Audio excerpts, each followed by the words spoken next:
In the Appalachian Mountains, 1887, tucked between endless ridges and valleys, there was a settlement that most maps refused to acknowledge. A place where the fog clung to every cabin at dawn, where stories lasted longer than the people telling them. And in that forgotten landscape, two young lovers, Joseph and Clara Greene, both aged just 27, arrived without warning, and within months, the quiet lives of everyone around them would be shattered forever. Their actions were whispered about in hushed voices for generations, yet never written in any official record. Historians avoided their names. Locals erased their traces. Today, we will uncover why. Many claim the first terrible event occurred on a cold evening in late September, while others insist it began weeks earlier. But what do you think happened first in that isolated mountain settlement? Was it the disappearance that locals still struggle to explain, or something far more personal? Tell us your guess in the comments as we return to where their story began. In 1887, deep within the Appalachian Mountains. The town where Joseph and Clara Greene arrived was small, almost impossibly isolated. A scattering of wooden cabins, smoke curling lazily from chimneys, surrounded by dense forest that seemed to stretch endlessly in every direction. The kind of place where everyone knew everyone else's business, and yet, by the same measure, secrets could hide in plain sight. At 27, Joseph carried a calm, deliberate presence, the kind that made people trust him at first glance. Clara, equally young, possessed a smile that could charm even the most wary neighbor, though her eyes often lingered longer than comfort allowed. Life in the Appalachians was hard. Days were measured by labor, by the rising and setting sun, by the harshness of winter and the stubbornness of the soil. Neighbors shared what little they had, but they also watched, always watching, for the slightest misstep that could spell disaster. Into this delicate balance of survival and suspicion, the Greenes stepped quietly, almost as if they had existed in the fog and the cold for decades. Yet even on their first day, there were signs, small, almost imperceptible hints that the couple would not settle for ordinary lives. Animals in the woods seemed unsettled. Dogs barked endlessly at empty paths.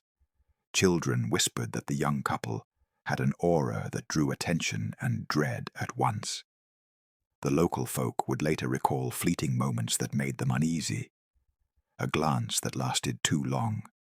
A question asked in passing that lingered like smoke in the room. Laughter that did not quite reach the eyes. People saw charm and youth, but they could not see the pattern that was forming, the careful steps that would lead to a sequence of events so dark that the mountain itself seemed to remember.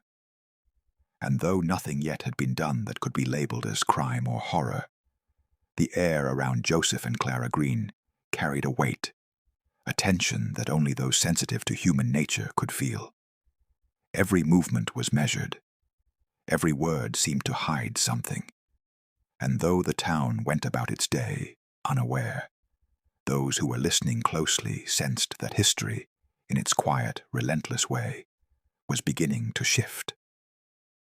In the weeks that followed, the Greenes became fixtures of the town, welcomed at gatherings, invited into homes, admired for their youth and energy. But with each act of politeness, each social visit, they wove themselves deeper into the lives of everyone around them. They observed patterns, who could be trusted, who could be manipulated, and who would notice too late that the line between hospitality and danger had begun to blur. Even at this stage, the Greenes had not committed the acts that would later make their names infamous. Yet the tension was present, like a note held just beneath the surface of music that everyone could hear but none could name.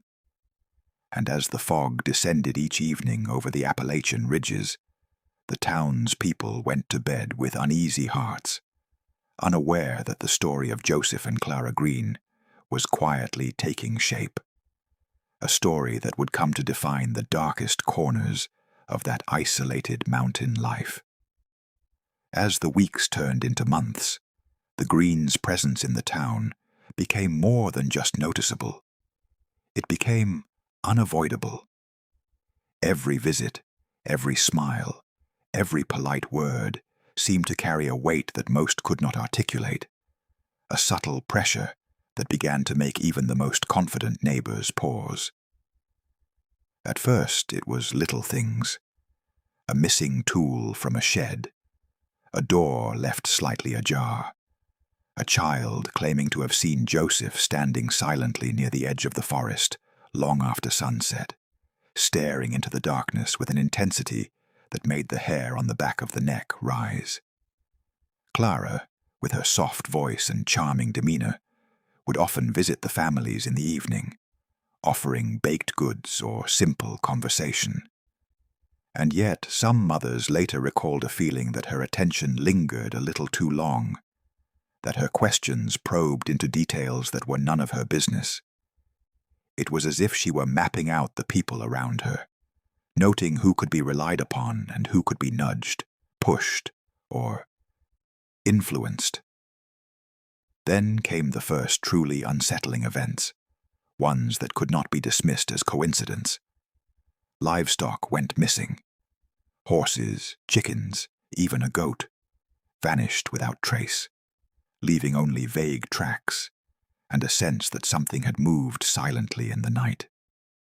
Some townsfolk began whispering that the Greenes were involved.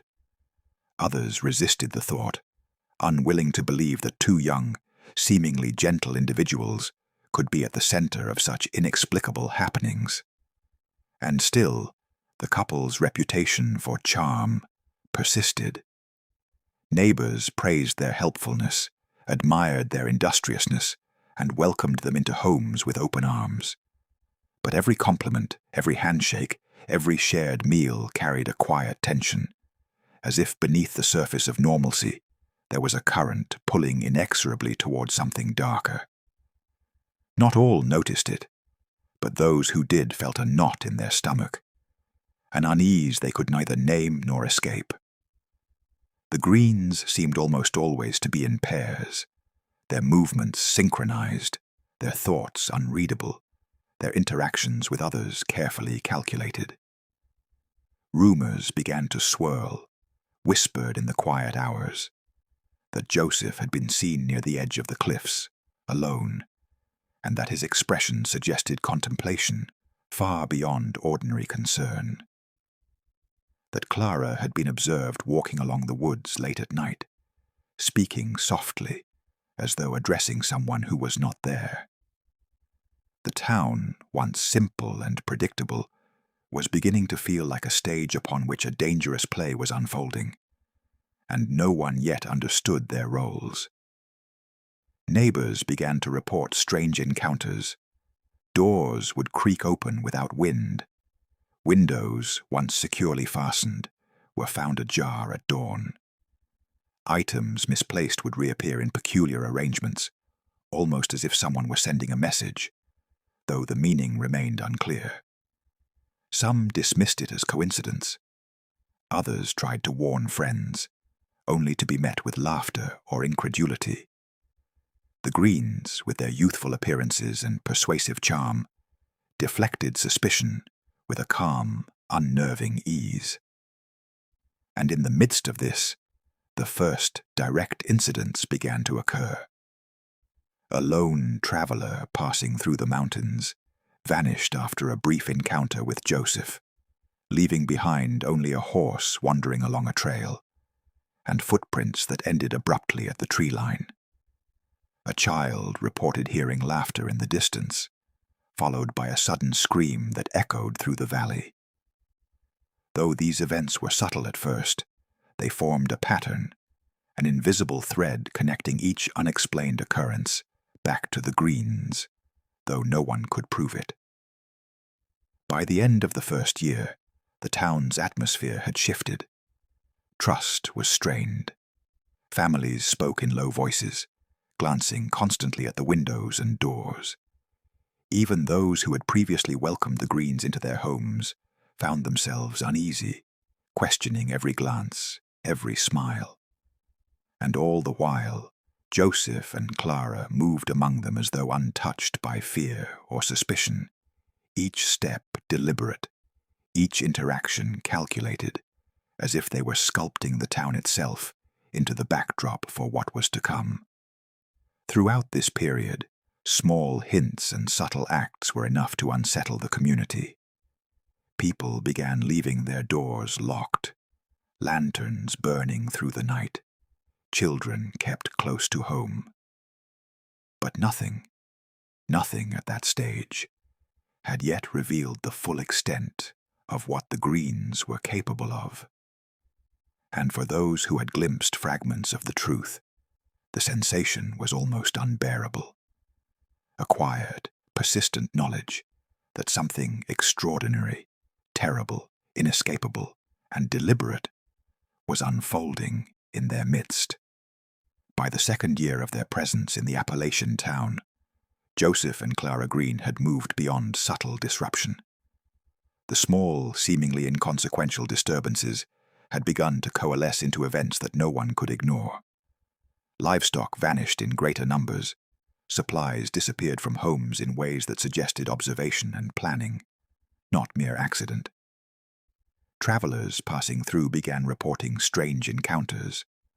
A shadow at the edge of the forest, laughter echoing from empty fields, and in at least one case, a scream that carried down the valley long enough for the entire settlement to awaken.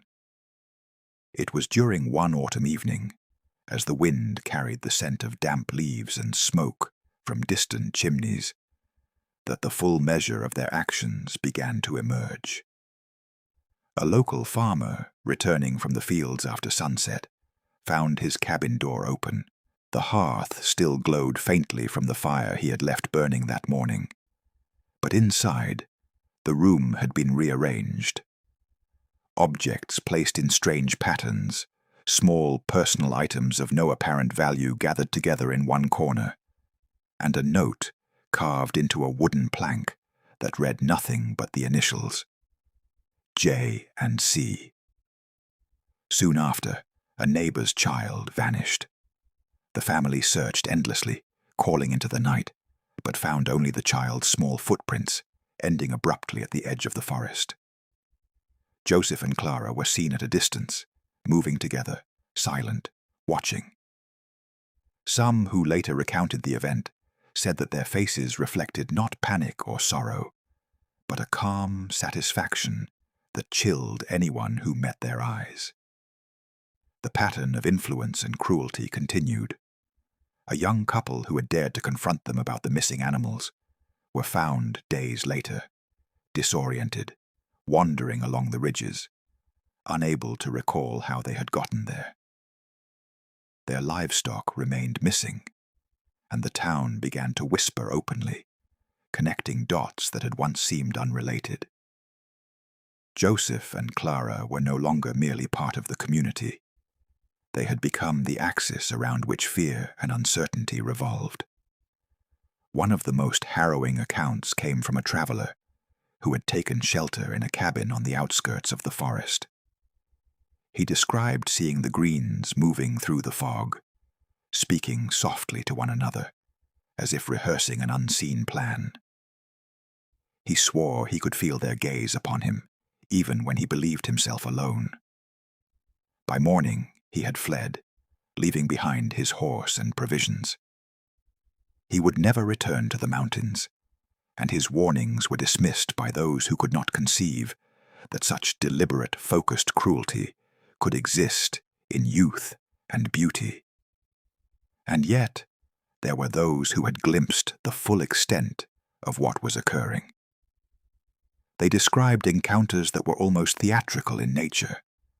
Joseph directing attention, while Clara manipulated outcomes, their actions precise, deliberate, and coordinated.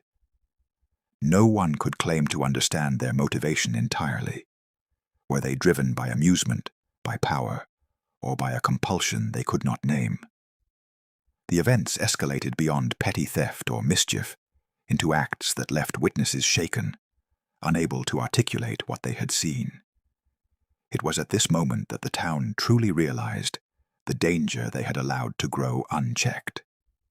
Families began to secure doors with extra locks, to travel only in groups, to avoid the Greenes whenever possible. Yet Joseph and Clara moved through the settlement as though untouched by caution or fear. Their reputation for charm remained intact, allowing them continued access to the homes and fields of neighbors, even as the atmosphere became suffused with tension. And in the midst of it all, the Greenes continued to observe. Every whisper, every glance, every hesitation of the townsfolk seemed to feed into a larger understanding of control. They did not need to act overtly, for the fear they inspired was itself a tool. It manipulated, confined, and reshaped the town according to their will. To those living there, it felt as though the mountains themselves were complicit, that the fog and the night were extensions of the Greenes' reach, carrying knowledge of their presence to every corner of the valley. Now, as we reflect on these events, ask yourself, could you have survived a night in that cabin? Could you have walked the forest paths, knowing that Joseph and Clara were observing, calculating, and waiting for the right moment? And if they were here today, in a town like yours, would you recognize the quiet, deliberate pattern before it became something unavoidable? The answers are not easy, and the truth is something that the Appalachian Mountains themselves seem to remember.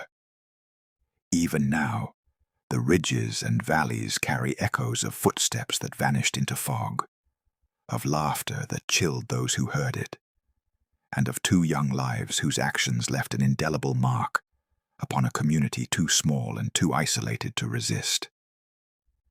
When we look back on the story of Joseph and Clara Greene, it is tempting to try and place it neatly within the framework of history, to categorize it as a crime, a misfortune, or an anomaly. But the Appalachian Mountains have a memory far older than any record, and there are some stories that refuse to be contained by ink on paper or the testimony of witnesses. The Greenes' tale belongs to that category. What they did, the decisions they made, the paths they forced others to walk, all of it left an impression so deep that the mountains themselves seemed to whisper of their deeds long after the town tried to forget. No one truly knows how far their influence reached. Some claim that travelers who left the town carried with them fragments of the story, warning others of the couple whose presence seemed to warp reality around them.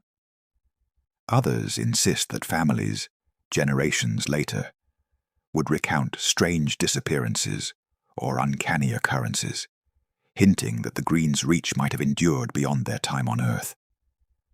And then there are those who wonder, if someone like Joseph and Clara Greene existed in a modern town, in a world with roads, technology, and endless witnesses, would they still be able to manipulate and terrify? Or would the tools of society finally catch up to them? The truth may never be known. Historians avoided writing about them. Townsfolk erased their traces. Evidence, if it existed, was lost to time, smoke, and fog. But there is a lesson embedded in these events, a quiet, insistent warning. The most extraordinary danger is not always the one that shouts the loudest. Often, it is the presence that blends in, that charms, that waits patiently while others carry on, unaware of what is taking shape. And so, we are left with questions rather than answers. Questions that echo through the valleys and ridges of the Appalachians. Could you have recognized their pattern before it became something unstoppable? Would you have confronted them or chosen to leave the town behind? And perhaps the most unnerving question of all, if Joseph and Clara Greene were alive today, would they still possess the same quiet, deliberate influence, the same ability to shape the lives of those around them, without leaving a single clue that anyone could grasp? As the fog drifts again over those mountains, and the wind carries the scent of pine and damp soil, the story lingers, almost as though the mountains themselves are speaking directly to us. Listen closely, and you may hear the faintest echo of footsteps, laughter, or whispers carried from long ago. Not all memories are meant to fade. Some endure, preserved in the quiet spaces between what is seen and what is known, in the empty rooms where the shadows linger longer than light, in the stories that are never written down but never entirely forgotten. So as we leave this tale behind, remember that history often forgets what it fears, but the mountains, the wind, and the echoes of those who lived and vanished, they remember everything. And somewhere, beyond the ridges, beyond the fog, perhaps Joseph and Clara Greene's story is still waiting, patient, silent, and impossible to fully escape. Before we end, think about this. If you were there, would you have noticed them? Would you have survived a single night in the Appalachian Mountains in 1887, with Joseph and Clara Greene moving quietly through the shadows, observing, calculating, waiting? Leave your thoughts in the comments and share what you believe really happened to those who crossed their path.